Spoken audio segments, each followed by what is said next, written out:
Welcome top news today. But the threadbare 11-page document raised more questions than it supplied answers about what exactly the Trump administration seeks to conclude from the snapshot of data released to the public in the midst of a protracted immigration fight on Capitol Hill. The Department of Homeland Security focused on 549 individuals convicted of offenses between September 11, 2001 and December 31, 2016. But it included terrorist acts committed abroad, though it didn't say exactly how many, doesn't provide a breakdown of how many individuals were arrested for acts committed on U.S. soil, and doesn't explain how many foreign nationals were radicalized only after entering the U.S. Instead, the report states only that at the time of conviction, 254 of the 549 individuals were not U.S. citizens, 148 were foreign-born, naturalized and received U.S. citizenship, and 147 were U.S. citizens by birth. The document partially acknowledged its own limitations, however, saying the analysis does not include individuals convicted of offenses relating to domestic terrorism, nor does it include information related to terrorism-related convictions in state courts. The figures provided in the report blasted out to the media by Homeland Security and the Justice Department on Tuesday morning were originally supposed to be released last year under Trump's derailed second executive order, which restricted travel for certain nationals of several Muslim-majority countries.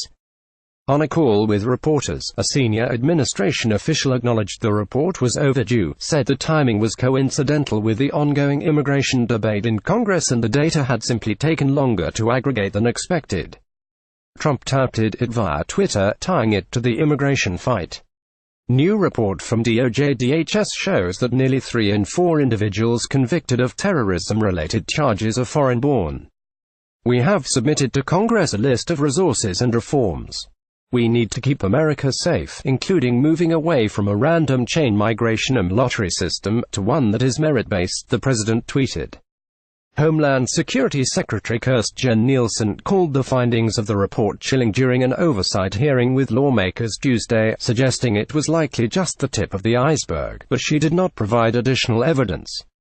She singled out the case of a diversity visa lottery recipient from Uzbekistan who pleaded guilty to conspiring to support ISIS in 2015 after posting a threat against President Barack Obama online. The White House wants to stop immigrants coming to the U.S. based on family connections through so-called chain migration, and end the diversity immigrant visa program. But the DHS analysis provides no firm figures on how many of the 549 individuals at issue entered the U.S. through those programs, only providing 8 illustrative examples. Some national security experts say this type of analysis, zeroing in on where a terrorist was born, focuses on the wrong question. The better question is, where did they radicalize, said Joshua Jeltzer, the former senior director for counterterrorism at the National Security Council and current executive director of the Institute for Constitutional Advocacy and Protection at Georgetown University Law Center.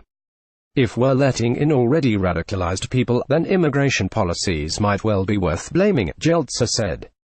But it seems from what's publicly available that we're letting in totally normal people who qualify for our entry standards and who then in rare cases radicalize, just as some US-born folks unfortunately do. This sets up a way to blame the immigration system for something it can't possibly do: address radicalization that can occur on our soil to US-born and non-US-born individuals alike. A CNN review of the 8 examples DHS provided in its report shows several of the individuals had lived in the U.S. for many years before committing the terror-related offenses they were eventually convicted for in federal court.